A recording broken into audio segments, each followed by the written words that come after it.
How did you get involved with the Iron City Chronicles project?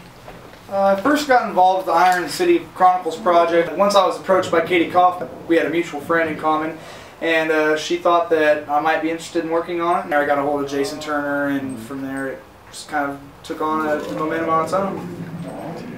Have you ever created a makeup effect or a costume piece for a film before? No, actually, this is one of the first film projects I've worked on. I've done small things that have ended up on independent videos and things of that nature, but for the most part, this is the first production I've actually worked on. Nice. This is a bit of a loaded question, but what are your thoughts on practical versus CGI? Oh, each has its place, and depending on the kind of film you're going for, you can go either one or the other. But for this film, it's kind of going to need a mix of both, I believe. As far as sci-fi, and it just depends on the effects that you're trying to accomplish. Some things are just a logistics nightmare to do practically. You're going to end up breaking your wallet in order trying to do them, and you can save a lot more money doing them digitally, and they look a lot better as well. What's your favorite film genre? My favorite film genre would definitely have to be the horror genre, just because I'm deeply rooted in the haunted house and haunted attraction industry. I love horror. The cheaper and cheesier it's made, the better. I do like the big budget horror movies, and I'm a huge fan of science fiction, and I like dramas and comedies and all of that good stuff, but horror is definitely where my heart lies. Nice. For the makeup, thinking like the robot makeup that you've done recently for us, like about how long does it take to put one of those together? Generally, it takes about 2 to 2.5 hours per ligament. It depends on the detail.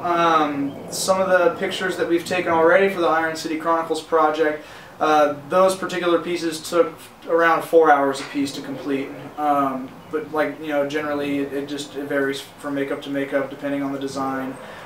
Depending on how familiarized I am with the design, but for the most part I like to leave 4 hours per model just to make sure I have enough time. Sometimes it takes more than that though. So, as you were helping to do the concepts for those kind of robot, kind of prosthetic makeups, like where did you draw your inspiration from for those designs? I took a lot of, Portal was kind of a little bit of inspiration as far as the white plastic look of the makeup goes.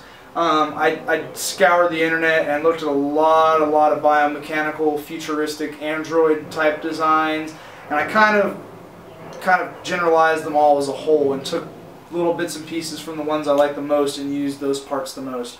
One arm, I might not like the overall design, but I liked a vent that they use, so I try to replicate that vent but use a different type of arm, plate that I kind of came up with. But like I told you earlier, as far as referencing goes, yeah, I'll look at a lot of reference pictures, but when it comes time to actually do the makeup, I have nothing in front of me, and it's all from memory. So I just kind of let the piece of art actually speak to me, and I kind of do what it tells me to do in a sense. So.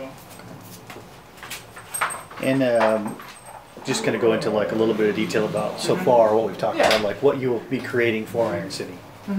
Well, there's been talk of a silicone glove project. We're going to do some augmented glove pieces possibly for the web series, which will be really awesome. It'll cut down on makeup time. We'll be able to get it on and off really quickly, and it'll look extremely convincing, very realistic. And as far as other projects go, we're working on lots of different paint designs for background actors, trying to get the fully flared out augmented city look, not so it's just 1 or 2 people walking by with really nice expensive makeup on and everyone else is just regular extra background actors. We're trying to figure out something that's cost effective to do to fill this futuristic world with.